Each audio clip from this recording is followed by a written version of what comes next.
pemikirannya itu ya sejak waktu sama China.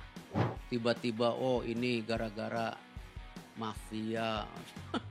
Ada yang bilang juga oh ini nanti gimana Pak Erik 2029. Apa 2009? Tapi kalau saya mesti terjebak di polemik ya mendiskreditkan Coach Sintayong, enggak lah, dia sahabat saya. Saya melepas Coach Shin. Saya udah tanda tangan belum sama Pet? Belum. Itu etika. Banyak track record pelatih yang dulu belum terkenal juga bisa kendalin locker room. Kalau misalnya Glenn nyuruh saya mundur hari ini, saya mundur. Liputan 6 Sport eksklusif bersama dengan Ketua Umum PSSI Erick Thohir. Pak Erick, sehat Pak? Salaman lagi kita. Salaman lagi kita. Terakhir salaman itu Kevin Dix. Oh gitu? Iya, terakhir Kevin Dix. Sekarang Patrick Kluivert baru saja diumumkan Pak. Oh udah tadi ya? Udah diumumkan. Okay. Akhirnya Pak, ini pertanyaan banyak pihak, tapi saya mau menyimpan dulu Patrick Kluivert nanti. Saya mau nanya dulu dari kabar Bapak Pak. Apa kabar soal Erick Thohir? Baik. Padat karena banyak juga penugasan dari Bapak Presiden, pemerintah. Kenapa saya tanyakan kabar Pak Erick? Karena saya melihat di tengah kesibukan Bapak sebagai Menteri ya, sorotan publik ini kan sangat besar Pak, kepada Bapak dan juga Federasi. Saya ingin tahu Pak, apa yang Bapak tangkap dari respon publik pasca dari pengumuman berhentinya Sintayong dari timnas kita? Ya kita negara demokrasi. Semua bisa berbicara dengan konteks yang baik, menghargai perbedaan, itu hal yang lumrah gitu. Yang saya berharap kembali, saya mengingatkan bahwa jangan misalnya contoh kejadian kita gagal waktu itu satu game di playoff Olimpiade ya, tapi terus kita emosi mengeluarkan kata-kata yang kurang baik kepada sahabat-sahabat kita di Afrika. Ya sepak bola jangan ke area yang seperti itu gitu. Maksudnya kan kalau kejadian misalnya kemarin waktu di Bahrain ya udah. Tapi kita bisa kasih lihat bagaimana juga kita menjadi hal yang positif ketika kita kalah dengan Jepang tetapi wasitnya juga kita hargai. Nah itu yang beauty dari sepak bolanya harus konteksnya dikembalikan gitu. Jangan hate speech, terus pembunuhan karakter gitu loh. Itu kan dinamikanya biasa di bola. Nah ini yang saya berharap semua ini jadi proses pembelajaran. Karena kan membangun sebuah sepak bola Indonesia itu juga perlu kesabaran, tapi juga perlu kepastian. Tapi juga saat bersamaan ya kita harus bersatu gitu. Menjalankan segala perbedaan ini gitu. Saya tahu Pak Erick ini adalah sosok yang paham sepak bola dengan segala track record Bapak.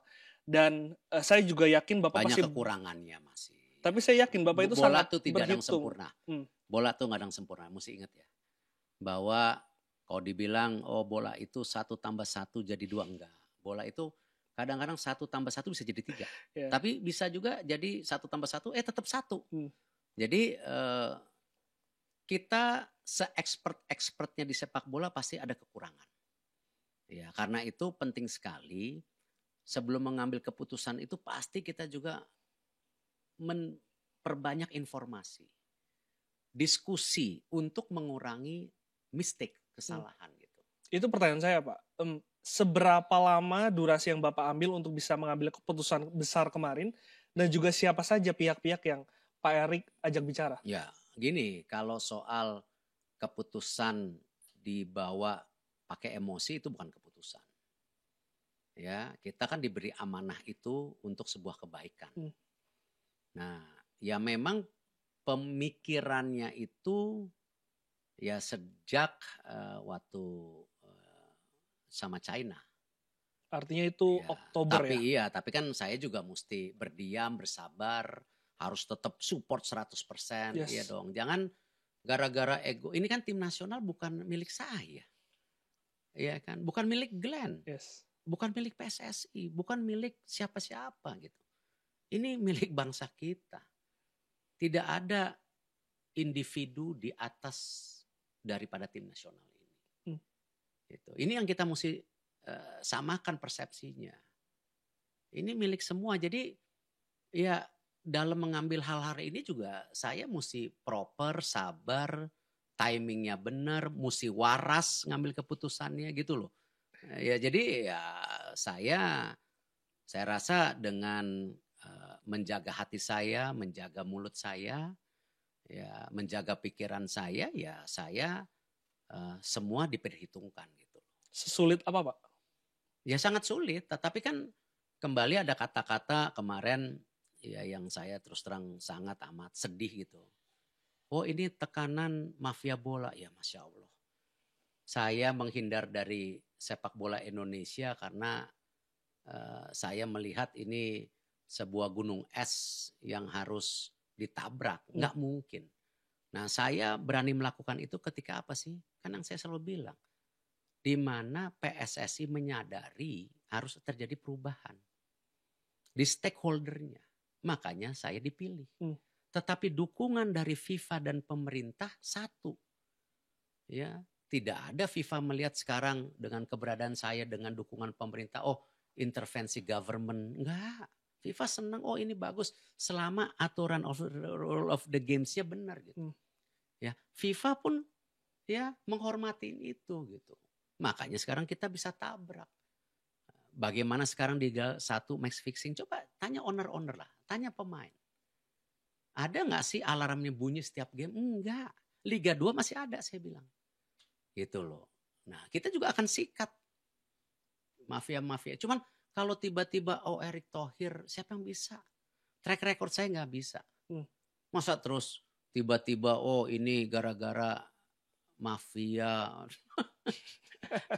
It's not me lah kalau gitu, bukan salah pilih inilah kalau itu ya. Tapi kalau dan itu saya sangat keberatan karena kalau saya dibilang ditekan-tekan sama mafia, saya bukan orang yang bisa ditekan-tekan. Kalau tekanan dari dalam Pak, dari federasi? Nggak ada, ini semua pikiran waras. Pikiran waras, kita mau memberikan yang terbaik, hasil yang terbaik. Ya, tadi kan mimpi itu, Piala Dunia itu mimpi, tapi harus dijalanin kesehariannya, bukan hanya mimpinya. Dan kalau ada yang bilang juga, oh ini nanti gimana Pak Erick 2029, apa 2029? Pemilu, nggak dipikirin, saya nggak cari popularitas di sini. Kalau mau cari popularitas ya dukung aja yang ada sekarang. Lanjutkan yang kemarin ya? Lanjutkan santai, kalau ada apa-apa ya kan. Tapi kan amanah itu kan dititipkan oleh semua pihak yang harus saya jaga gitu. Ya. Dan ya nggak enak, tapi ya saya belajar lebih baik kita mengambil keputusan daripada tidak mengambil keputusan apa-apa. Pak Erick, saya menangkap mungkin ya dari fans pencinta sepak bola yang tidak atau mungkin belum memahami maksud dari federasi, melihat dari sudut pandang prestasi Pak.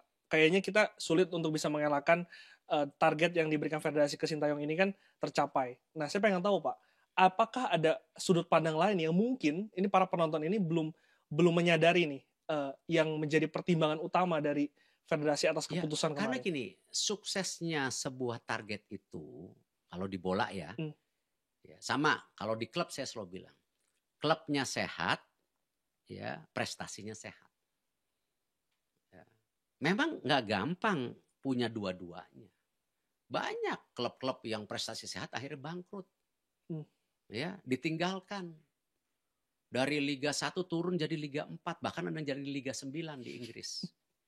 Ya kan? Artinya apa? Kan sebuah kebahagiaan sesaat aja gitu. Tapi kan lebih baik punya klub yang sustain aman di tengah. Ketika ini memang juara. Gitu. Saya respect dengan Bali United, Persib, ya, Persebaya yang terus konsisten, Persija gitu loh. Ya kan? Up and down tapi ini. Tapi kan juga banyak klub-klub bola di Indonesia tiba-tiba juara, terus hilang ke bawah. Yeah. Itu kan. Nah itu opsi. Nah apalagi tim nasional. Ya kita bisa lihat sekarang loh, kalau hanya seniornya saja, ya kan, yang lainnya tidak, ada pertanyaan. Tapi kan yang aneh, Putrinya di bawah Coach Mochi sukses. Di bawah Coach Nova juga baik. Di bawah Coach Indra Safri sukses. Di bawah Coach STI sukses. Kok nggak pernah dilihat secara semuanya gitu. Hanya masing-masing titiknya aja. Nggak boleh begitu dong. Ya kan? Kita harus lihat semuanya baik. Karena apa? Karena ada program yang konsisten dibuat oleh PSSI. Dicarikan pelatih yang mumpuni. Dicarikan pemain yang sesuai. Dan tidak ada pemain titipan. Itu kan? Dan ini targetnya. Semua ada target kok. Ya kan? Semua ada target. Tapi kan nggak bisa sebagai ketua umum. Oh, juara. Kan tetap mesti ada hitung. Oh, yang ini kayaknya belum bisa. Kemarin yang perempuan AFF juga mungkin ranking 2. Tapi kayaknya bisa juara. Juara Coach Mochi. Ya kan? Yang U17 Coach Nova kita prediksi sama Australia kena kartu merah. Namanya bola ya nggak? Yang U19 ada Jens Raven juara gitu. Ya kan? Jadi ya memang kan, tapi kan rata-rata stabil gitu loh. Bukan futsal. Ya. Baru bergabung ke PSSI 3 bulan. Oh, kita dorong. Fokus tim nasional begini. Juara. Kan nggak bisa dilihat hanya grup ini. Nggak bisa lah. Orang ini kan semua merupakan satu kesatuan. U17, U19, 23. Ini kan naik gitu. Ya kan? Nah, hal-hal seperti ini yang saya lihat ya tadi. Semua itu merupakan satu kesatuan proses. Ya, program baik, pelatihnya baik, pemainnya baik. Kita nggak mungkin lah. Ya, Pep kehilangan Rodri, pusing. Ya coba. Kita kalau kehilangan beberapa pemain inti kita di U17 anggap. Coach Nova pasti pusing. Ya kan? Coach Indra. Ini persiapan U20 si tim sama ini belum dinaturalisasi, belum kuat backnya kita. Depannya udah oke. Dan mayoritas pemain lokal ya, karena kan kita udah sepakat. Kalau yang namanya senior tim, udahlah. Kita lihat tuh, kita kan harus bangga. Coba kita komparasi data. Sekarang tim senior kita ini, ya Jepang itu 21 pemain main di luar negeri. Jepang. Ya. Habis itu Australia 19 pemain main di luar negeri. Ya, nomor 3 sama 4 siapa coba kira-kira? Indonesia belasan ya? Ya berapa kira-kira? 17. Nah, 17. Korea berapa? 17. 17 juga. Habis itu Irak 16. Artinya kan leveling kita, pemain kita ini juga bukan udah leveling main-main gitu. Terus ada yang bilang, ya tapi kan Jepang banyak pemain lokal. Ini Australia ya susah dibilang lokal karena semuanya udah mix di sana ya kan gitu ya. Ya tapi kan kalau kita berkaca juga Maroko. Maroko banyak.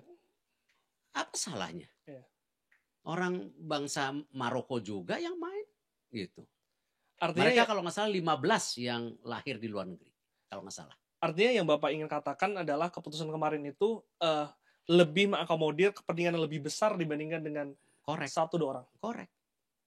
Dan nggak boleh pakai personal gitu.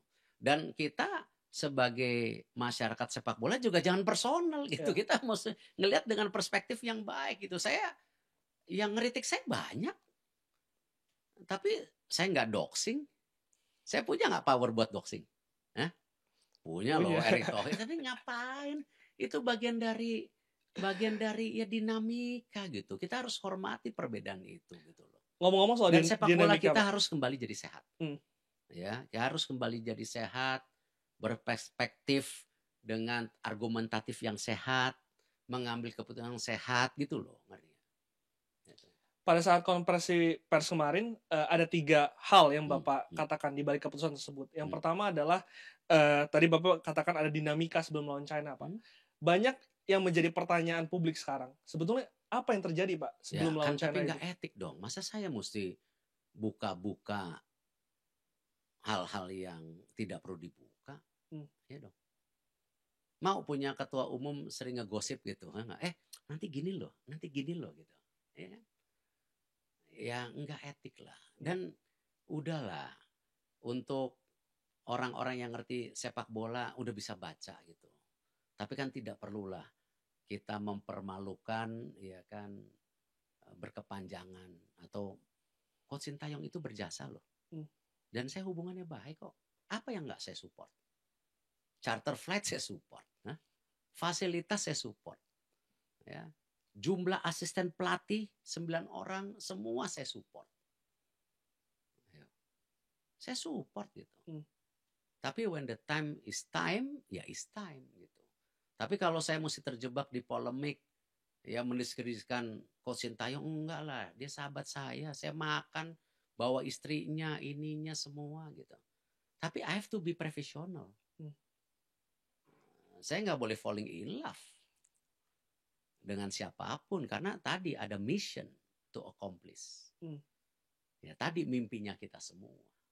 Kalau soal budaya Pak, perbedaan budaya ini kan menjadi sorotan juga sebagian pandit lah Pak. Apakah dengan darah Belanda yang memainkan bola menyerang ini agak sedikit berbeda sama, dengan... saya nggak mau terjebak di taktikal. Karena kenapa? Kan nanti masing-masing pelatih punya taktikal. Yang disesuaikan dengan kondisi pemain. Betul nggak? Betul. Kan nggak bisa misalnya, oh saya mau main bertahan. Ya kan? Saya mau semua kita mau menyerang, belum tentu semua, itu tergantung strategi dari musuhnya, strategi dari availability pemain kita, kebetulan ada yang cedera, ada yang begini, kan itu semua tergantung. Ya. Gitu. Jadi itu memang ranahnya pelatih. Nah, itulah kenapa yang saya bilang, selain komunikasi harus baik, understanding daripada taktikalnya harus baik, gitu loh. Karena tadi ini kepentingan semua gitu. It's not a one man show, gitu. Pak Erik, setelah dinamika melawan China itu ya Pak, koreksi kalau saya salah, saya mendapat informasi Bapak sempat bertemu dengan pelatih Sintayong saat itu. Apakah ada upaya Pak untuk bisa menengahi adanya masalah di internal timnas, atau memang Bapak menarik diri untuk tidak mengintervensi? Ya pasti upaya loh. Kalau saya nggak upaya, ngapain saya masuk ke locker room lawan Jepang? Saya bilang saya siap mundur. Itu kan bukannya show off, karena saya tahu ketika ini tidak disatukan kembali, ya, dengan cara-cara saya bicara yang nggak perlu terlalu terbuka, bahkan saya siap ngorbanin diri saya mundur, saya bilang kan waktu itu yang jadi viral. Ya sekarang apa mungkin sama Saudi kita bisa bounce back? Kalau lawan Saudi kita kalah, selesai. Karena kita udah kehilangan poin lawan China gitu. Nah pertanyaannya, apakah 4 game ke depan guarantee? Iya nggak guarantee, tapi kan kita usaha. Usaha memperbaiki tadi beberapa yang lemah tadi gitu. Ya kan? Silakan. Ada yang mau. Dan yang tim dibawanya juga bagus-bagus. Dan namanya jelek juga kalau gagal mereka. Jadi semua punya resiko gitu. Bukannya mereka nggak punya resiko gitu. Makanya ketika saya bilang job interview, saya mau ketemu semua one on one chemistry. Selama ini pakai video call, selama ini gitu loh. Asistennya juga begitu, saya pengen dapat feeling. Dan sebelum pertemuan itu juga saya udah buka network saya di Eropa. Ini gimana sih? Ini gimana? Orang ini gimana? Bisa nggak begini gitu loh. Ya advice-nya dari tokoh-tokoh besar sepak bola Eropa. Ya gini-gini masih laku lah kalau ditelepon. Aduh. Ya kan masih siapa? Thohir gitu. Masih lumayan lah. Siapa aja tuh Pak yang ditelepon? Ya banyak lah. Mau dari Belanda, dari Itali, ya kan, dari Inggris karena sekarang ada Oxford, ya kan. Ya kan. Ya kita ajak bicara semua. Namanya juga tukar pikiran. Tadi kan 1 tambah 1 pengennya 3. Ya, iya kan? Tapi jangan 1 tambah 1 jadinya 1. Ada juga resiko itu. Makanya jangan terlalu apa ya, gimana saya ngejelasin. Ini kayaknya mau pecah gitu. Bahkan yang saya nggak mau juga gini loh. Tim nasional ini kok seakan-akan saya ngeliat tren mau dihancurin sekarang. Ya itu dia. Lah, kenapa saya bilang? Emang tim nasional itu hanya satu bentuk gitu. Ini kan punya rakyat semua. Kenapa harus dihancurin? Apa ini merupakan karakter bangsa kita? Yang memang kalau kita mau maju, terus kita ngancurin diri kita sendiri gitu. Ngapain juga ya, Pak? Iya, ngapain orang? Orang semua dunia pada nyorot, semua pada mantau, Dan tren kita lagi ditulis di bagus. New York Times, di Eropa, kemarin di Gulf News, semuanya nulis sekarang. Iya kan, ini kan luxury kemewahan yang nggak pernah. Terus kenapa mau dihancurin nama bangsa kita? Coba kita koreksi diri lah. Ya, jangan kita menjadi bangsa yang kufur nikmat gitu loh, ya, yang selalu tidak bersyukur gitu loh, ya kan. Pak Erik, kalau saya tarik lagi ke depan ya Pak, tadi saya mengatakan ini keputusan yang besar. Anda pasti berhitung Pak. Ya. Pak Erik juga kemarin mengatakan ada resiko yang sudah Anda pertimbangkan dan juga Anda akhirnya memutuskan itu. Sejauh mana resiko itu Pak Erik? Loh, kan saya kemarin ngomong, waktu Saudi aja saya siap mundur. Ya. Saya di sini bukan buat popularitas, saya di sini bukan buat Erick Thohir gitu. Hari ini saya karena dapat kepercayaan dari stakeholder sepak bola, FIFA dan pemerintah. Kalau nanti udah nggak dipercaya ya udah mau ngapain? Kalau udah nggak dipercaya selesailah. Artinya Anda sadar kalau kursi Anda ini sedang dipertaruhkan, Pak? Ya nggak apa-apa, itu bagian dari amanah. Ya kan? Ada yang ngomong, oh udah dipersiapkan pengganti, ya nggak apa-apa emang. Saya jadi ketua Perbasi juga cuma 2 tahun. Jadi ketua Olimpiade Koi cuma setahun kok. Saya udah bilang, saya itu tipe pimpinan yang ambisius di hasil, bukan kedudukan. Gitu. Itu catat deh. Gitu.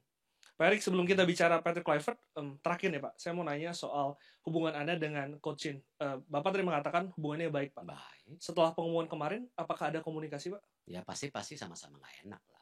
Itu manusia. Natural ya Pak ya? Natural. Nanti juga ketemu lagi. Sama Mancini juga saya nggak enak. Terus ketemu lagi di sana loh gitu. Ya nanti ada waktunya ketemu lah. Nah, Mancini juga baik. Terus begitu pisah nggak enak ya nggak. Kalau ketemu itu apa yang ingin disampaikan ya, Pak? Kan? Kalau bertemu apa yang ingin disampaikan? Sama Coach Sintayong. Sama Coach Shin. Baik-baik, salam sama keluarga, udah gitu aja kan. How's your career gitu kan. Dan gini loh, mesti diingat ya. Dunia sepak bola tuh kecil. We talk. Yes. Ya, jadi we talk nih, mesti ingat nih. Gitu. Jadi ya nggak usah terlalu drama gitu. Hubungan biasa, profesional. Kita pada saatnya baik ya. Dan Coach Shin juga kemarin kata Pak Sumarji menerima ya keputusan ini karena at the end ini pekerjaan profesional juga ya Pak. Emang saya juga profesional. Betul. Ya kan? Saya hire dia perpanjangan ketika saatnya memang saya lihat resiko-risikonya ya selesai dong. Memang ada yang seumur hidup di sepak bola Indonesia. Iya. Orang ketua umumnya ada batasan 3 kali ketua umum batasan. Ya kan? Pelatih tim nasional ya ada batasan. Ya kan? Ya. Yang agak lama atau nggak pasti pemain. Pemain itu bisa 15 tahun. Yeah. Kalau bayangin, kalau dia mulai dari U17 selesai 32, 15 tahun, lebih lama dari ketua umum. Dan bisa lebih lama daripada coach. Lo memang the fact kan? Yeah. Dan bukan saya manjain pemain loh, bener lah. Mereka itu ya memang terbatas dalam hal talenta yang kita harapkan. Ya kan? Coba kita lihat Belgia. Gembar-gembor generasi emas. Ya sekarang lagi turun. Yeah. Mau pelatihnya siapapun kalau talentanya lagi turun, iya segitu gitu. Nah ini kan kita cuma ngeliat momentum.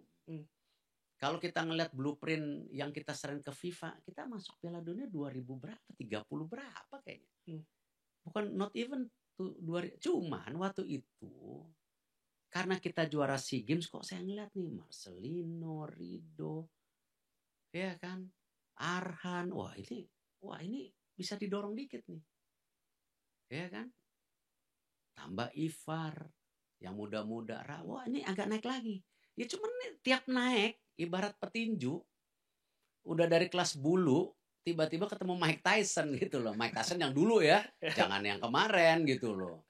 Ya beda bobotnya. Harus ada adaptasi di situ ya Pak ya. Ini tim nasional kita makin naik kelasnya gitu loh. Yang tadi saya perbandingkan. Ya 17 main di luar negeri. Gitu. Dan kualitas level pemainnya makin tinggi. Saya juga serem nih ibarat megang power nih bisa nggak kepegang terus gitu. Dan nggak mudah. Saya tahu Coach Sintayong nggak mudah. Patrick juga nanti nggak mudah saya tahu. Dari mana Pak nama Patrick Kluivert itu bisa muncul? Ya banyak kan kita mesti lihat dong. Oh nih dari coach ini availability-nya ada nggak? Bisa nggak di-approach kan begitu? Kan nggak bisa kita. Halo Pep, are you happy with Man City? Do you wanna come to Indonesia? Kan nggak bisa kata Pep. Who are you? Ya kan kita mesti reasonable juga. Kita ranking berapa? Ya kan? Betul nggak? Targetnya ke berapa? Available-nya siapa? Kombinasi seperti apa? Kan saya hire the team. Not as the Patrick individual gitu loh. It's a team nanti. Ada juga yang mempertanyakan Pak, apakah Patrick ini memang menjadi pilihan utama dari PSSI dan kalau boleh dibocorkan sebetulnya ada berapa nama? Ya Pak? ada 3 nama yang setelah dari 15 nama gitu. Oh dari 15 nama itu ya, mengurusi akhirnya 3 ketiga. Iya kan dari 15, oh ternyata ini belum bisa masih kontrak. Oh yang ini saya rasa wah nggak bisa begini. Ya ini ada yang kemarin baru ininya meninggal keluarganya. Oh iya kan ini kan semua ya makanya nggak bisa cepet-cepet. Itu. Ini bukan kemarin bangun tidur, wah yaudah ganti. Ya, oh kemarin kebetulan izin saya mau gini dikasih gitu kan saya mesti izin ke luar negeri. Ya kan gini saya jabarkan gini kepentingan gini. Oke silakan. Ya bukan berarti ya kan udah dipikir lama, bikin schedule juga ketemu mereka juga kan nggak gampang. Tapi apa Pak yang saat itu menjadi prioritas calon pelatih baru ini Pak? Ya kembali ya Eropa. Habis itu Belanda. Memang spesifik berarti? Iya. Ya saya sempat interview Itali, Spanyol, tapi saya pikir-pikir waduh itu nanti kulturnya beda lagi, nanti ini lagi gitu loh. Karena kultur itu pada akhirnya akan ya sama. Berbicara pada chemistry pemain dan pelatih. Locker room, you have to win the locker room gitu. Ya kan. Nah, ada yang debat misalnya, ya Patrick track recordnya loh. Banyak track record pelatih yang dulu belum terkenal juga bisa kendalin locker room kok. Zidane kan nggak ada track manager, tiba-tiba Madrid oke. Kalau salah satu penggemar Madrid, soalnya di kantor ini yang suka penggemar Madrid saya Barcelona soalnya. Ya, wah kalau Madrid tuh pelatihnya nggak taktikal Pak katanya. Ya kan? Tapi yang bisa kontrol locker room ya benar juga gitu. Ya tapi itu kan dinamika. Gitu. Lalu selain locker room itu Pak, secara taktikal memang Anda yakin dengan seorang kan ada timnya. Patrick Kluivert? Ada timnya. Ya kan? Ada boleh diumumin lagi nggak tahu nih. Ya pokoknya ada timnya lah nanti kalau udah di-announce masing-masing. Kalau saya kan nggak enak ngejaga. Ya, saya udah baca banyak rumor saya bilang nih bola emang. ya kan. Tapi kan semua saya contoh ya. Saya melepas Coach Sin. Saya udah tanda tangan belum sama Patrick? Belum. Itu etika. Kalau orang lain mungkin tanda tangan dulu baru lepas, not me. Ya kan? Baru tanda tangan. Baru tadi malam agreement-nya. Makanya kalau saya didorong-dorong sama media, mesti orang belum taken dalam hati saya. Ya kan? Udah gitu dihajar 40.000 komen apa, kasihan lah. Itu yang saya lihat ya, ini belum apa-apa kok mau dirusak tim nasional gitu. Give a chance gitu loh. Iya kan? Ini kita jangan jadi masyarakat yang tadi kejem, kufur nikmat gitu. Come on, kita kembalikan proporsional gitu loh. Ya kan? Karena banyak fans timnas merasa lagi sayang-sayangnya dipisah Pak, dicerai paksa Pak. Ya. Apakah pelatih baru ini juga merasakan tekanan itu Pak? Iya pasti, itu resiko kok kita udah sampaikan. Sama ketiga-tiga yang saya interview, tahu nggak Indonesia sosmednya paling gila di dunia, saya gitu. Ya dia aware katanya. Ya kan? Tapi itu bukan jadi masalah ya, Pak? Ya kembali kalau mereka mau take the job, ya dia mesti tahu risknya gitu dong. Enak kan kita udah sama-sama dewasa, masa kita ngempok terus gitu. Ya kan? Pak Erik, artinya kalau tadi Bapak katakan harus memenangkan locker room ini, memang nama besar ini yang sengaja dipilih untuk bisa lebih diprioritaskan. Tim. As a team dong. Kan saya udah bilang nih komposisinya begini. Karena terus terang waktu interview mereka saya bilang, ini ada juga 3 asisten yang saya juga udah interview. Oh, itu terpisah berarti, Pak? Terpisah. Udah bisa sebagian belum pernah kerja sama. Saya bilang ya duduk, masing-masing duduk interview. Ngobrol, cocok nggak? Saya bilang. Kan ini timnya kamu, nanti bukan tim saya. Kalau saya cuma nyuruh-nyuruh saya gitu. Ya kan? Jadi mesti ada chemistry di antara mereka. Filosofi yang ditawarkan seorang Patrick Kluivert, Pak, untuk di permainan ya Indonesia. Nanti biar yang jelasin, saya yang jelasin. Tapi kan waktu buka warung itu pasti ada obrolan-obrolan. Ya pasti, mereka kasih tahu ya. Tapi biar mereka yang jelaskan, nanti kan tanggal 12 ada press conference. Hari Minggu kan? Ya Pak ya? Kalau nggak salah, jam 4 nanti. Pak, ada juga yang menarik nama besar yang disebut-sebut sebagai direktur teknik. Saya harus konfirmasi. Louis van Gaal. Hubungannya baik, tapi saya tidak pernah bicara jadi direktur teknik. Ya gosip. Cuman kita kenal semuanya. Gitu. Oke, Pak. Momentum juga kemarin menjadi pertanyaan. Termasuk saya mempertanyakan, Pak. Kenapa sekarang? Karena setelah ini artinya Patrick Kluivert akan debut dengan timnas Indonesia. Sekarang saya balik sama Glenn. Kalau kita ngambil keputusan pada China. Kalau China saya nggak setuju, Pak. Tapi mungkin setelah Arab Saudi, Pak. Ya? Setelah Arab Saudi sebelum AFF. Ya nggak bisa, kan timnya udah running juga, ada tugasnya. Karena untuk AFF itu? Iya kan ada tugasnya. Kan nggak bisa dong kita. AFF memang tidak jadi penilaian. Saya bilang, termasuk loh, kan saya bilang yang terbaik kita turunkan tim ini. Tapi hitung-hitungannya kan ada. Masa saya nggak punya hitung-hitungan? Lawan Laos kita harus menang nggak? Harusnya menang. Ya, lawan Filipina? Harusnya menang. Ya udah. Tapi kan pada akhirnya kalau menang masuk semi final. Ya udah. Tapi at the end kan Pak banyak faktor kemarin sebetulnya. Enggak juga. Ya semuanya resiko. Resiko ya? Iya, tinggal ya begitulah semuanya. Ya. Pak Erik, ini akan debut ketika tandang di Australia. Australia still Australia, Pak. Tim besar langganan Piala Dunia. Seberapa besar peluang kita, Pak, untuk berbicara kan banyak sama besar? Targetnya. Lawan. Kan kita bilang kita mesti cari 6 poin.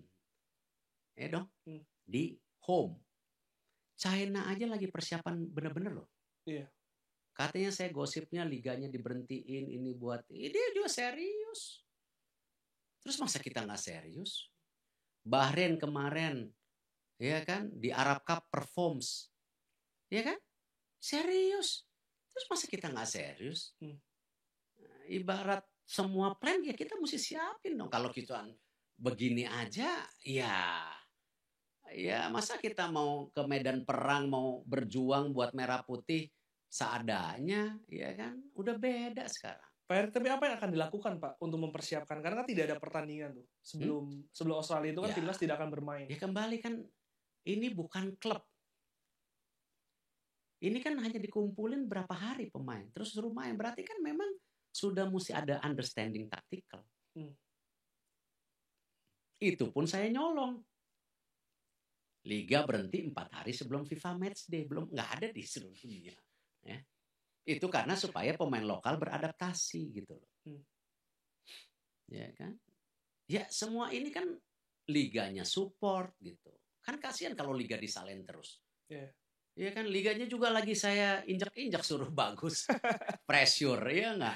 Kalau suruh jadi korban lagi ya kan. Ya masa terus ya kan udahlah kan gini loh. Klub-klub juga kan perlu ekonomi. Dia perlu bermain.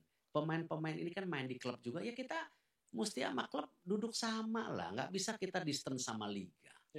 Ya kan? Dan kita juga tapi nggak boleh mengharapkan hidup dari liga gitu. Masa? Ya kan? Kita mesti benar-benar ini ekosistem gitu loh. Ya kan? Dan ini belum jalan semuanya. Nanti Liga 2 jalan. ya kan? Liga 2 beres, nanti ada Suratin, Pertiwi, ya rapi. Nanti ada perubahan statuta di mana Liga 3, 4 amatir jadi perserikatan kayak zaman dulu. Ini kan dulu perserikatan mati, akhirnya struktur yang lainnya mati loh. Ya. Karena semua jadi klub. Ya belum tentu kita semua harus jadi klub. Orang di daerah ada yang seneng kok ngumpulin pemain, ya biarin aja. Ya mau saweran apa, cuman di structure. Jangan illegal gitu loh. Pemainnya nggak asuransi, patah kaki, hilang, ya tetap boleh jadi komunitas ini klub, tapi tetap mesti proper. Ada licensingnya, ada ininya, mainnya di mana. Kalau nggak, talent-talent muda kita gitu, saya suka ngelihat di sosmed, anak kecil main mau di-tackle keras gitu kan, sampai kakinya Pak, aduh, saya bilang, jangan-jangan anak itu Marcelino masa depan. Iya kan, udah keburu cacat di umur 10, kan sadis kalau kita membiarkan kebiadaban itu terjadi. Ya, masa di bola, kemarin saya lihat di futsal, ya main bola terus apa diinjak apa kepalanya apa, masa kita jadi bangsa biadab sih. Makanya ketika saya bilang saya kirim surat protes waktu lawan Myanmar, bukan karena masa Marcelino udah jatuh bolanya ditendang ke kepala. Emang ini Liga AFF atau Liga, ya kan? Liga kayak gini-gini ya kita harus kembali sama-sama benahi gitu loh. Akan ada pertemuan ya Pak antara Patrick Kluivert dan juga para pemain Liga 1 ya pekan depan. Ya. Apa yang diharapkan Pak dari pertemuan tersebut? Ya chemistry dong, antara mereka mesti saling percaya. Kalau untuk yang pemain abroad ada rencana Pak? Ya iya, mereka kontak sendiri lah, itu di Eropa semua. Artinya itu akan keliling ya Pak? Iya, mereka akan lakukan sendiri dan mereka akan ini. Oke, Pak Erik, ini bagian terakhir Pak. Ya. Saya harus juga mempertegas ini terkait dengan target, karena sekarang para fans ini kan dengan ekspektasi yang begitu besar dan pergantian pelatih ini inginnya itu pasti akan lolos Piala Dunia Pak. Ya mimpi semua kan? Mimpi semua. Itu mimpi semua kan? Mimpinya cepat loh. Orang di planningnya PSSI 2045 itu 2003. Ini cepat, kenapa? Tadi, ingat loh, hidup itu kita harus ngambil momentum. Momentum. Kebetulan generasi emasnya ada, kebetulan diasporanya dapat yang baik-baik, iya enggak? Mereka ini diaspora nih berkorban loh. Mereka nggak dapat apa-apa dari kita. Mereka emang mau main gitu. Emang 10 tahun lagi ada diaspora ini? Ini kan ada aturan FIFA. Nenek, kakek. Saya feeling 10 tahun lagi habis diaspora kita. Oh, karena sudah, ya. Jadi ini memang momentum itu Jadi ya? kita mimpi 2036, tapi ternyata udah nggak ada barangnya. Atau hari ini kebetulan ada, mau dicepetin, ya coba dong. Kan itu semua ada hitungan. Itu kenapa Bapak merasa ya ini, kita coba gitu loh. Daripada kan nanti targetnya 2036. Ya kita santai, nggak bisa santai. Kalau yang namanya kerja ya harus kerja gitu. Nggak ada wait and see. Artinya lolos ke Piala Dunia 2026 adalah target dari PSSI. Apa? Adalah target. Mimpi semua. Bukan target ya Pak? Mimpi semua. Mimpi nggak? Mimpi. Mimpi nggak? Mimpi. Ya udah mimpi semua. Mimpi semua. Saya juga lagi bermimpi. Ya. Menjalankan mimpi itu yang harus serius gitu loh. Kalau dibilang kecepatan orang planning jabaran. Kan saya udah pernah paparin ke media. Target putri masuk Piala Dunia 2030 berapa. Putra. Ini semua kecepatan. Ya, Coach Mochi juga lagi bagus. Ya jangan-jangan kita ya masuk kejuaraan Asia jadi nanti. Ya. Belum tentu juara Asia Tenggara yang kan berikutnya ada nih, ya. Tapi jangan-jangan masuk Asia. Kapan putri kita main di Asia? Seumur hidup juga, ya kan? Tapi ya kita push dong, kita coba. Kalau sampai tidak, tapi saya tidak mau terjebak di paradigma kultuisme karena seseorang. Karena tadi nggak fair. Coach Mochi, ya, Coach Indra, Coach Nova, semua juga punya prestasi sendiri-sendiri. PSSI juga membuat program gitu loh. Ya kan? Pak Erik, kalau mimpi itu tidak tercapai di 2026, Pak? Ya namanya mimpi. Sekarang mau tinggal usaha atau enggak dong? Gitu kan. As simple as that. Toh umur saya segini-gini aja, mau apa? Pak Erik, tapi saya masih penasaran. Kalau misalnya Glenn nyuruh saya mundur hari ini, saya mundur. Wah, saya mana berani, Pak. Loh, kalau rasa pesimisme itu atau semua ngeliat suruh mundur, ya udah saya mundur, bikin aja. Saya izin ya ke FIFA, saya izin ke Pemenas, saya pamit, nggak apa-apa. Dah. Artinya Erick Thohir nothing tulus ya, Pak? Oke. Pak Erik, 4 pertandingan akan... Orang waktu sama Saudi aja udah mau mundur kok. Ya kan? Gitu. Tapi kan kembali, how we bring back kesatuan ini untuk fight back gitu dong. Yeah. Jangan ngeliat konteksnya dipotong-potong, oh gagal, mimpi, oh si ini hebat, si ini kurang. Nggak bisa, ini semua teamwork. Ya kan, nggak bisa dipecah-pecah. Oh ini program, ini pelatih, ini pemain, nggak bisa dipecah ini. Gitu. Ya, satu kesatuan itu ya Pak? Itu harus kesatu-kesatu. Yang Bapak kemarin bilang ya, federasinya bagus, pemainnya bagus, pelatihnya juga. Iya. Ya kan, nggak bisa dipecah semuanya gitu. Dan sangat tidak fair kalau dilihat, oh senior, loh putrinya gimana? U17-nya gimana? U20 semua berprestasi kok. Kok seakan-akan jadi cuman. Dan yang senior juga nanti jadi tua. Yang 17-20 mesti naik gitu kan. Yeah. Gitu. Ya, jadi nggak fair, jangan dilihat itu unproportional gitu. Kita harus benar-benar nginjak bumi. Ya, lihat perspektif. Pak Erik, ada ini, saya lupa nanya tadi soal pemain diaspora lain Pak. Selain Ole Romani, ada yang sedang dibidik. Ya nanti lihat Patrick sama tim ininya siapa lagi yang bisa. Tapi saya prefer untuk yang U17, U20 ya kita pas aja sesuai. Kan di 17 kita cuma punya Matthew Baker dari Australia, bukan dari Belanda. Dari U20 cuma Jens Raven. Ya, paling mau nambah 2, ya kan. Saya rasa yang baik lah. Cuman kalau gini loh, kalau udah senior itu jangan dihitung karena kalau kita ngelihat profiling Maroko, Perancis, negara lain juga sekarang kayak Jerman, Musala dulu di Inggris sekarang jadi Jerman. Udahlah kalau ini memang udah apa ya? Heavyweight, kelas berat. Jadi ya kita harus kasih tim yang sesuai dengan kelasnya gitu. Yeah. Kalau di pembinaan oke. Gitu. Ya kan? Pembinaan oke. Tapi itu juga harus ada target. Kalau nggak ngapain buang duit. Ya ini kan PSSI kan kita raise fund luar biasa hampir 600 miliar lebih dari pemerintah 220-an dari publik 400-an. Ya kan harus ada pertanggungjawaban ya, banyak prestasi itu. Yes. Ya kan? Tapi jangan sepotong-sepotong gitu.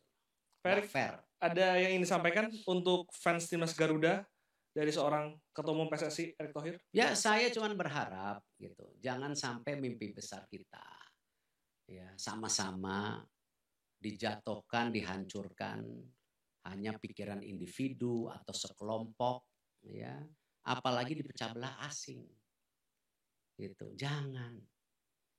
Ya, jangan kita ini merah putih ini kita bukan orang gitu loh. Ya, ini kita. Gitu. Dan janganlah pernah nyumpahin ya kan ya tim merah putih kita gitu. Ini sakral loh. Ini bangsa kita gitu. Kalau memang kebetulan lagi nggak suka ya udah nggak datang nggak apa-apa, tapi nggak usah menghujat, nggak pemain diserang, iya kan? Ini kan kasihan.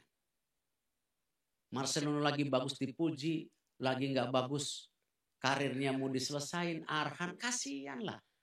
Mereka kan manusia biasa gitu. Ayolah support sewajarnya, cinta sewajarnya, gitu loh. Ya kan? Dinamika ada pasti. Karena pada akhirnya pelatih datang dan juga pergi, tapi tim nasional selalu di hati ya Pak Erik? Ya harus dong. Enggak kemana-mana. Yes. Apalagi itu anak-anak kita yang berkorban. Berkorban loh mereka. Ya kan? Pak Erik, terima kasih banyak sudah berbincang dengan Liputan 6. Kita harapkan mimpi itu bisa tercapai ya Pak. Ya. Terima kasih banyak Pak Erik. Harus usaha. Cuman jangan mimpi doang, nggak ada usaha itu. Yes.